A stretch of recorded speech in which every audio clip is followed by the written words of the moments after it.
When you don't eat enough carbohydrates, you force your body to burn more fat. However, this rise in fat burning is often misconstrued as a greater rate of net fat mass reduction on the body.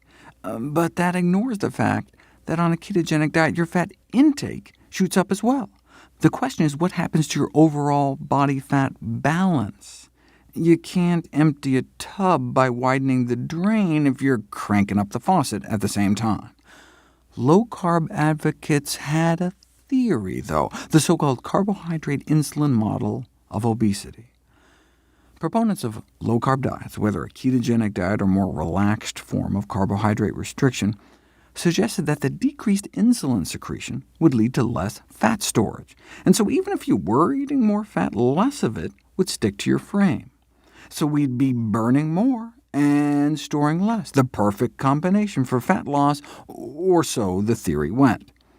To their credit, instead of just speculating about it, they decided to put it to the test. Gary Taubes formed the Nutrition Science Initiative to sponsor research to validate the carbohydrate insulin model. He's the journalist who wrote the controversial 2002 New York Times Magazine piece, "What If It's All Been a Big Fat Lie?", which attempted to turn nutrition dogma on its head by arguing in favor of the Atkins diet, with its bunless bacon cheeseburgers based on the carbohydrate insulin model.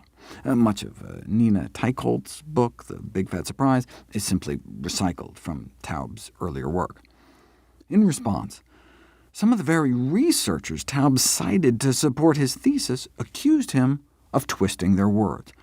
"The article was incredibly misleading," one said. "I was horrified." "He took this weird little idea and blew it up, and people believed him," said another. "What a disaster." It doesn't matter what people say, though. All that matters is the science.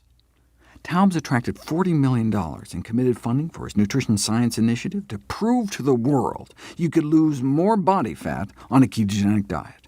They contracted noted NIH researcher Kevin Hall to perform the study.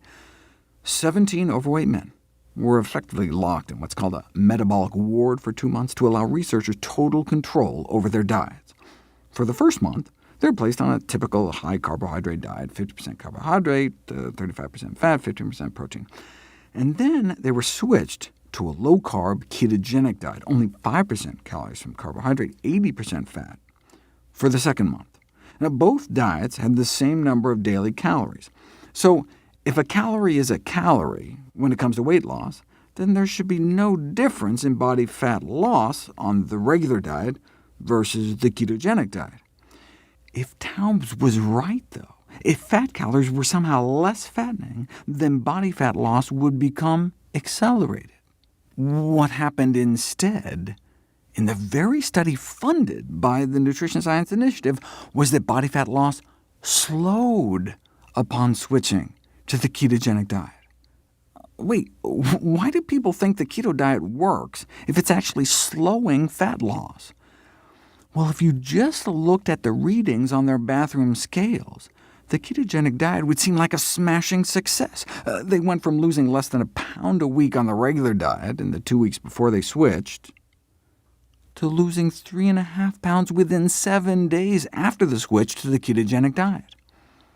But what was happening inside their bodies told a totally different story. Their rate of body fat loss was slowed by more than half.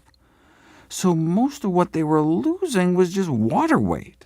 The reason they started burning less fat on a ketogenic diet was presumed to be because without the preferred fuel, carbohydrates, their body started burning more of its own protein. And that's exactly what happened. Switching to a ketogenic diet made them lose less fat mass and more fat-free mass. They lost more lean mass. That may help explain why the leg muscles of CrossFit trainees placed on a ketogenic diet may shrink as much as 8%.